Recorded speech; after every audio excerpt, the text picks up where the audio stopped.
নেপালের বিপক্ষে ভয় তাড়িয়ে জয়, সুপার 8-এ বাংলাদেশ।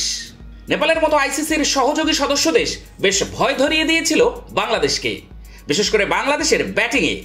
সেন্ট ভিনসেন্টের অ্যারোনেস ভ্যালে স্টেডিয়ামে টস হেরে আগে ব্যাট করতে নেমে নেপালি বোলারদের সাঁড়াশি আক্রমণে বাংলাদেশ অল আউট হয়ে গিয়েছিল 106 রানে।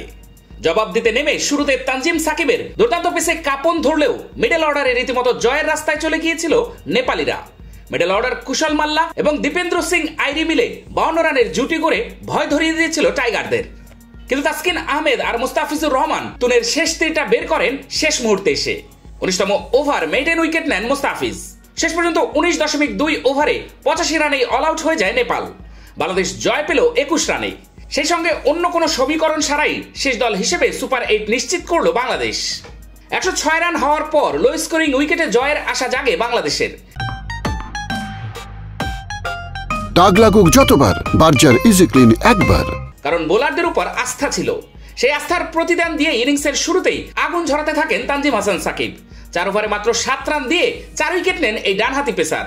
তবে কুশল মাল্লা এবং দীপেন্দ্র সিং আইরি মিলে 52 রানের জুটি করলে কিছুটা শঙ্কা দেখা যায়। তবে 17তম ওভারে মুস্তাফিজের বলে ওই জুটি ভাঙলে নেপালের আশা শেষ হয়ে যায়। 40 বলে 27 রান করে আউট হন কুশল মাল্লা।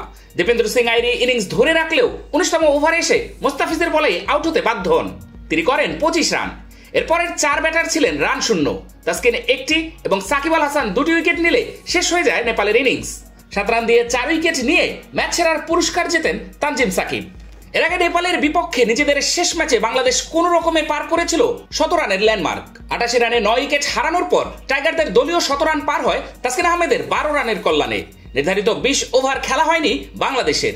19.3 ওভারে টাইগারদের স্কোর 106, আর তাতেই সব উইকেটের পতন। আগের ম্যাচে 4 উইকেট পাওয়া দীপেন্দ্র আজ ফিরিয়েছেন বাংলাদেশ অধিনায়ক নাজমুল হোসেন শান্তকে। 5 বলে 4 রান করে আউট হন তিনি। টপ অর্ডারের ব্যর্থতা বিশ্বকাপের আগে থেকেই। লিটন দাসও ধরে রাখলেন ব্যর্থতার ধারা। সোম্বাল কামির বলে বিগ শট খেলতে চেয়েছিলেন 10 রান করা লিটন। উইকেট রক্ষক আসিফ শেখের কাছে ক্যাচ দিয়ে ফিরতে হয় তাকে। পাওয়ার প্লের শেষের ঠিক আগে ফিরে যান তাওহিদ হৃদয়। তবুও মাহমুদুল্লাহ রিয়াদ 2-4 মেরে বাংলাদেশকে ঘুরে দাঁড়ানোর স্বপ্ন দেখিয়েছিলেন। কিন্তু সাকিবের সঙ্গে ভুল বোঝাবুঝিতে রান আউট হলে বড় বিপদে পড়ে বাংলাদেশ। জাকের আলী ফিনিশার হিসেবে দলে জায়গা পেলেও হতাশ করেছেন আরো একবার। 26 বলে করেছেন 12 রান, যদিও সেটা দলের স্কোর 100 পর্যন্ত নিতে বড় ভূমিকা রেখেছে। মাঝের ইনিংসে সর্বোচ্চ রান করা সাকিব ফিরেছেন 17 রানে। রেশাদের 1 ছক্কা ও 1 চারে গড়া 13 রানের ইনিংস এবং তাসকিনের সবশেষ 12 রান বাংলাদেশকে নিয়ে যায় 106 পর্যন্ত।